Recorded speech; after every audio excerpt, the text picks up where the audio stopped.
What happens when the man you've been mocking turns out to be your boss? Well, this team found out in a way that no one could have predicted, and it was a lesson they would never forget. It started like any other morning, calm and unassuming, giving no clue about the storm that was about to hit. The sun was shining brightly over downtown Dallas, bathing the city streets in warm light, while the usual rush of people hustled through their routines. Among them was Elijah, a delivery driver who had seen it all. He wasn't the loudest or most attention-grabbing figure in the crowd. No designer clothes, no flashy gestures, but there was something about him, a quiet dignity that seemed to follow him wherever he went, something that made people pause for a second longer when they noticed him. This particular morning, however, was a bit different. Elijah had an important delivery to make. It was for a high-profile upscale restaurant, Bel Andrea's Fine Dining. Known across the city for its extravagant reputation, the restaurant was a symbol of exclusivity. It wasn't the kind of place Elijah usually dealt with, but business was business, and duty called. His delivery truck rolled into the back alley of Bel Andrea's, where the restaurant's deliveries were typically dropped off. Even in the back, there was a sense of grandeur. The alley was neatly organized, and large silver doors marked "Staff Only" loomed above him, almost daring anyone who wasn't part of the inner circle to even think about stepping through them. Elijah grabbed the invoice clipboard, slid his gloves on, and carefully loaded up the dolly with boxes of organic produce and specialty seafood. As he wheeled the load toward the entrance, he heard the sounds of laughter from inside the building. But this wasn't just any laughter. It was the kind that made your chest tighten, a mixture of ridicule, superiority, and dismissiveness that left a bitter taste in the air. Elijah shook his head slightly. He'd been underestimated and judged by people many times before, but he'd learned not to let it get under his skin. He'd dealt with worse. He knocked twice on the steel door and waited. The seconds stretched on. But when the door finally opened, a young man in a crisp white chef's jacket stood in the doorway. He looked Elijah up and down with an expression that made it clear he saw him as little more than an inconvenience. Behind him, two other staff members peeked out, one holding back a laugh, the other rolling their eyes as if Elijah had already done something wrong. "Deliveries are supposed to come earlier," the young man snapped, his voice dripping with annoyance, making it clear he wasn't impressed with the timing. Elijah didn't lose his cool. He held up the invoice, his voice calm but firm. "I'm right on schedule, sir. Fresh seafood from Gulf Coast Imports and the organic greens you requested." The chef waved his hand dismissively, clearly uninterested in anything Elijah had to say. "Whatever. Just bring it in, and don't block the kitchen entrance." As Elijah wheeled the dolly into the restaurant, he couldn't help but notice the staff turning to glance at him. Their expressions were a mixture of amusement and condescension. One of them muttered under their breath, "Guess the company sends just anyone to places like this." The words weren't the worst thing he'd ever heard, but it was the tone, the mocking, dismissive way they said it, that cut deeper than anything else. But Elijah didn't flinch. Not yet. He knew something they didn't. He wasn't just some delivery driver, and he was about to show them that. As he moved through the restaurant, unloading the boxes with care, he couldn't help but take in the surroundings. Bel Andrea's was everything the rumors had promised. Crystal chandeliers hung from the ceiling, casting a golden glow across the marble floors so shiny they almost seemed to shimmer. The open kitchen gleamed with stainless steel appliances, and every corner of the restaurant screamed wealth and exclusivity.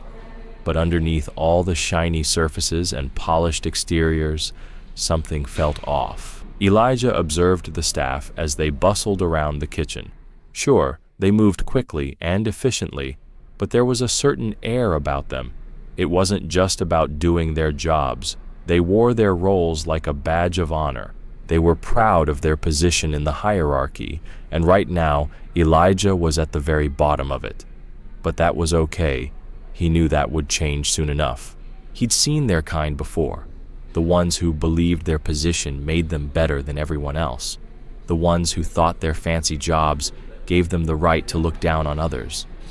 What they didn't know was that Elijah wasn't the kind of man to let that kind of arrogance slide. He had something they didn't, a secret that would turn everything around, and he was just waiting for the right moment to reveal it. As he carefully unloaded the boxes, the staff continued to watch him, some still smirking, others shaking their heads in disbelief. But Elijah remained composed. The words of ridicule hung in the air, but they didn't touch him. His mind was already a few steps ahead, and soon the tables would turn. He didn't flinch. He didn't let their words affect him. He knew who he was, and soon they would too. The man they'd mocked was about to show them all exactly who he was. "Make sure you're not blocking the chef's station," barked a woman in a sharp black suit, her voice sharp as she passed by without even looking up from her clipboard. Elijah didn't flinch. He simply nodded, his voice polite but firm as he replied, "Yes, ma'am." She didn't seem satisfied, though. He could feel her eyes linger on him, searching for any sign of weakness, any reason to dismiss him. But Elijah didn't let it bother him. Nearby, 2 waiters stood at the edge of the dining area, folding napkins and whispering to each other. It didn't take much to figure out what they were talking about. Every now and then, they glanced his way, their smirks barely hidden. One of them spoke loud enough for Elijah to hear, "What do you think? 5 minutes before he messes something up." The other one snickered, and Elijah, though irritated, kept his composure. Years of experience in this line of work had taught him that people like this weren't worth his energy. He focused on unloading the boxes, stacking them neatly on the counter by the walk-in fridge. But the comments kept coming. "You'd think someone delivering to a place like this would at least dress better," another voice chimed in. Elijah glanced down at his uniform, clean and pressed, practical for someone who hauled boxes all day. But to these people, it wasn't good enough. He didn't care. He wasn't here to impress anyone. As he finished unloading the first batch and turned to head back to the truck, he passed a group of line cooks near the grill. They paused their chatter and took a long, lingering look at him. One of them, a tall man with a smirk that practically screamed trouble, leaned over and whispered loud enough for Elijah to hear, "Betty couldn't even afford to eat here, let alone step through the front door." The others laughed, and Elijah felt his jaw tighten just slightly. He had plenty of practice letting things slide, but this was starting to push the limits. Still, he kept his composure, walked outside, and prepared for the next load. But as Elijah made his way back toward the kitchen, the mocking laughter grew louder. He could feel their eyes on him, sizing him up like he was some sort of spectacle. He returned to his truck, loading the second batch of boxes onto his dolly. The morning heat was beginning to take its toll, and the sweat on his brow mixed with the dust from the alley.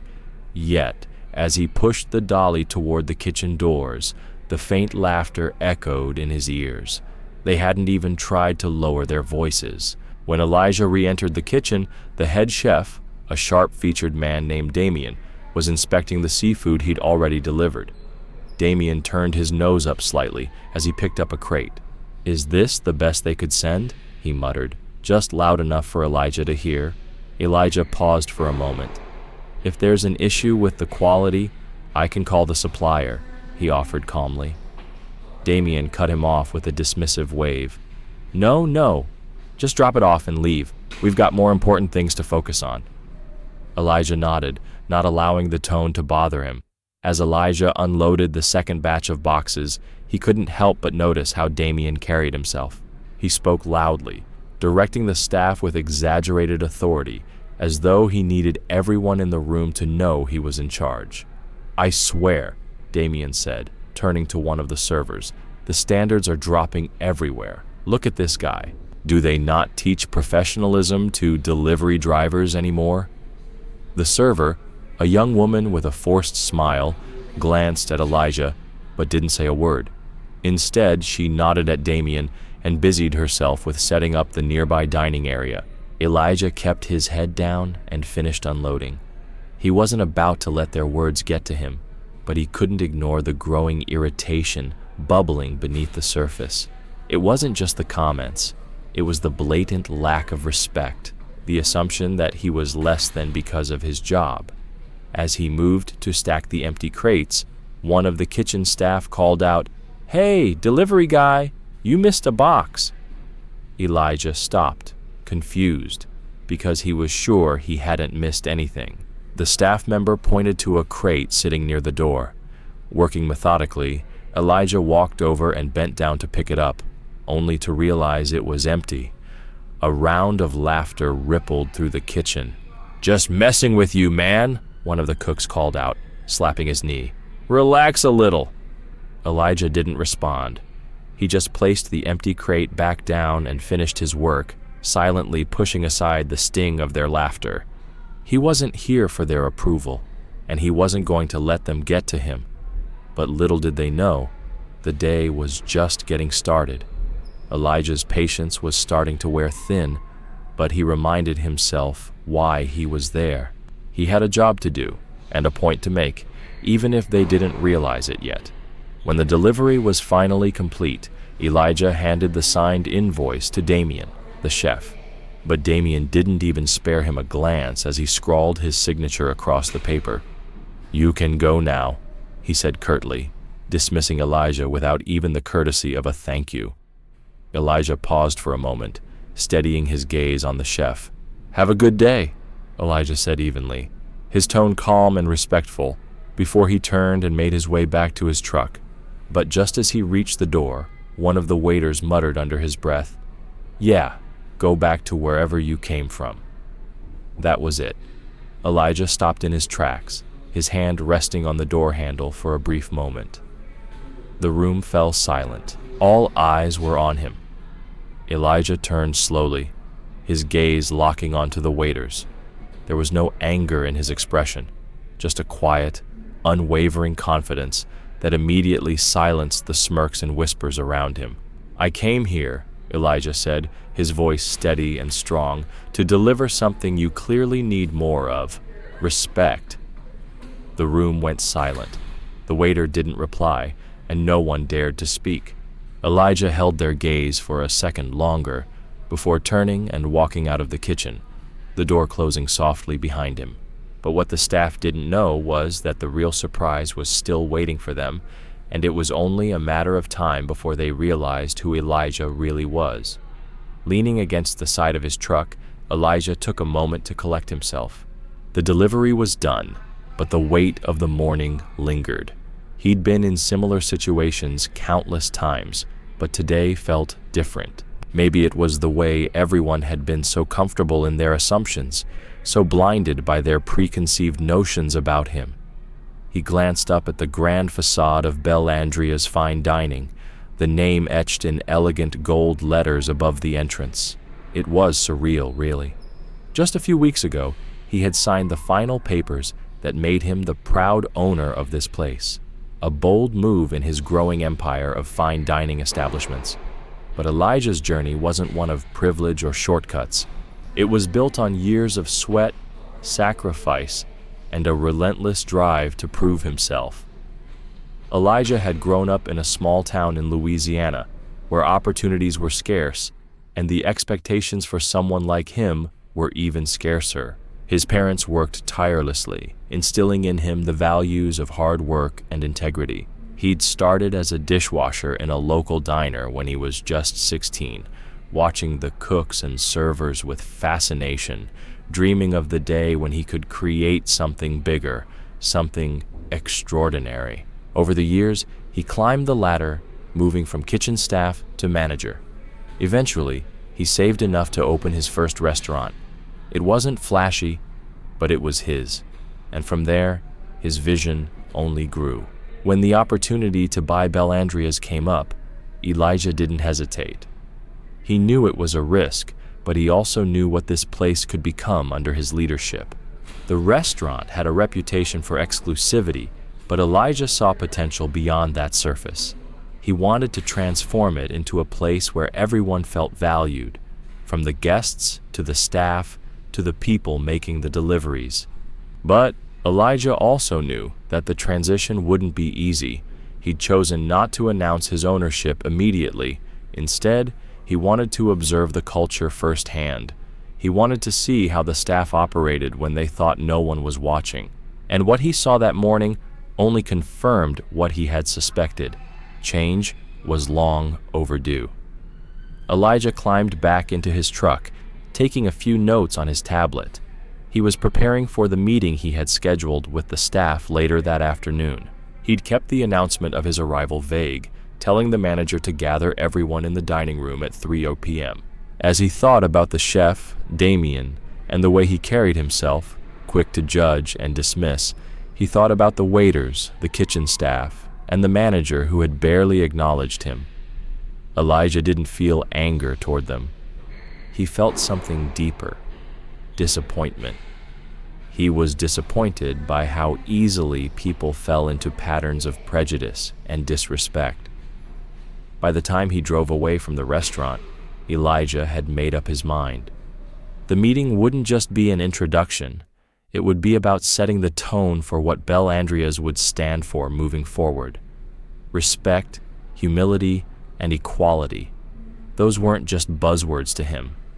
They were the foundation of everything he believed in, and in a few short hours, the staff was going to find out exactly who Elijah was and why he was there. The clock struck 3 p.m., and the staff began to gather in the main dining room of Bel Andreas Fine Dining. Some looked curious, others annoyed. Damien leaned against a table, arms crossed, his expression a mix of irritation and boredom. "What's this about?" he muttered to no one in particular. One of the servers groaned, rolling their eyes. "We're slammed tonight and now we have to sit through a meeting?" The restaurant manager, a middle-aged man named Greg, stood near the entrance, looking unusually nervous. He'd been told to assemble everyone, but even he didn't know the exact reason. All he had been told was that the new owner would be arriving today, and this meeting was mandatory. As the staff settled in, the doors to the dining room opened, and in walked Elijah, still dressed in the same uniform he'd worn earlier that morning. For a moment, the room fell silent. The staff exchanged confused glances, trying to make sense of the situation. Damien, ever the skeptic, let out a short laugh, shaking his head in disbelief. "You've got to be kidding me," he muttered under his breath, not bothering to hide his disdain. Elijah walked to the center of the room, his calm demeanor unwavering despite the tension in the air. He could feel the unspoken questions, the uncertainty swirling around the room, but he didn't rush to explain himself. Instead, he let the silence linger for a few moments, meeting each of their gazes one by one, letting the moment stretch until it felt like the room itself was holding its breath. Finally, Greg cleared his throat, breaking the awkward silence. Elijah, what are you doing here? This meeting is for staff only." Elijah smiled faintly, his voice steady but firm. "I know, Greg. That's why I'm here." Damien rolled his eyes, clearly frustrated. "Look, if this is about the delivery earlier, can we just move on? We have actual work to do." Elijah turned his attention to Damien, his gaze steady, unflinching. "You're right, Chef Damien. This is about the delivery, and it's about a lot more than that." Damien raised an eyebrow, sensing that this was about to go somewhere he hadn't expected. But before he could respond, Elijah continued. "Let me introduce myself properly," Elijah said, his voice cutting through the tension in the room. "My name is Elijah Reynolds, and as of 3 weeks ago, I'm the new owner of Bel Andreas Fine Dining." The room fell into stunned silence once again, but this time the air was thick with shock. Damien's smirk vanished, replaced by wide-eyed disbelief. The servers exchanged glances of disbelief, while Greg's face turned pale. "You?" Damien finally managed to whisper, his voice barely audible. "You're the owner?" "That's right," Elijah said, his tone even and calm. "And before you say anything else, I want you to understand something. This isn't about me flaunting my title or putting anyone in their place. This is about respect." He paused, letting his words sink in, the weight of them settling in the room. I spent the morning observing how this team operates. I saw the way you treated me because you assumed I was just a delivery driver, and I want you to think about what that says. Not about me, but about you. Damien opened his mouth to respond, but quickly shut it. The room was dead silent now, and Elijah's words hung in the air, impossible to ignore. Once again, the servers looked down at the floor, suddenly finding their shoes fascinating. Elijah continued, his voice carrying a quiet strength that commanded attention.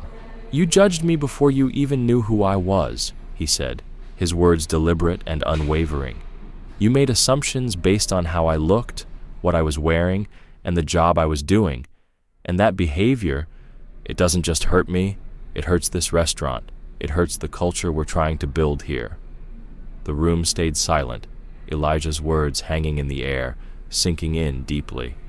He looked around, meeting their eyes one by one, letting the weight of his message settle. "Every person who walks through these doors deserves respect," he continued, "whether they're a guest, a staff member, or someone delivering the ingredients that keep this place running. That's the standard I expect from every single one of you." For the first time that day, Elijah saw something new in their expressions: shame. And as uncomfortable as it was for them, it was exactly what they needed to feel. The silence in the room was almost palpable. Every staff member was grappling with the weight of Elijah's words. Damien shifted uncomfortably, his arms no longer crossed in defiance, but hanging awkwardly by his sides. The servers, who had been so quick to judge earlier, now avoided eye contact, their earlier smirks gone. Elijah took a step forward, his tone softening but losing none of its authority. "I know change doesn't happen overnight," he said, his voice steady, "but if this restaurant is going to succeed, it starts with how we treat each other. It starts with accountability and respect for everyone." He paused, scanning the room to make sure his message had landed. "I didn't start at the top," Elijah continued, his voice steady and firm. "I've been where you are, working long hours, doing the jobs no one notices. I've scrubbed floors, washed dishes, carried boxes, just like I did this morning. And let me tell you, those roles are just as important as any chef or manager in this room. Without them, this place doesn't run." The staff remained silent, the gravity of his journey hitting them harder than any reprimand ever could. Elijah let the moment settle, allowing them to absorb what he had said before continuing. "So here's what's going to happen," he said, his voice now gentle but resolute. "Starting today, we're building a new culture here, one where every role is respected, where assumptions and judgments have no place, and if anyone thinks they can't be part of that, then this isn't the right team for you." His words were met with quiet nods, some staff members murmuring apologies under their breath. Damien, who had been silent up until now, finally spoke, his voice hesitant and unsure. I didn't mean to be disrespectful," he stammered. Elijah held up a hand to stop him, his gaze unwavering. "Actions speak louder than words, chef. If you're willing to do better, then prove it. Show me and the rest of the team that you're here to grow. That goes for everyone." He stepped back, his calm demeanor returning. "We all have biases. We all make mistakes. But what matters is how we move forward, and I believe this team can be better." Elijah turned to leave the room, but not before offering one final thought. "Remember," he said, his voice carrying one last weight, "respect costs nothing, but its absence can cost you everything." The staff sat in silence long after Elijah had walked out, the weight of his message pressing down on them. And for the first time in years, Belle Andrea's fine dining felt like it might finally live up to its name. This story isn't just about a restaurant, it's about all of us. How often do we make assumptions about someone without knowing their story? How often do we let pride or prejudice cloud our judgment? Let's do better, whether it's in our workplaces, our communities, or even in our daily interactions. Respect and kindness don't just change lives, they build bridges.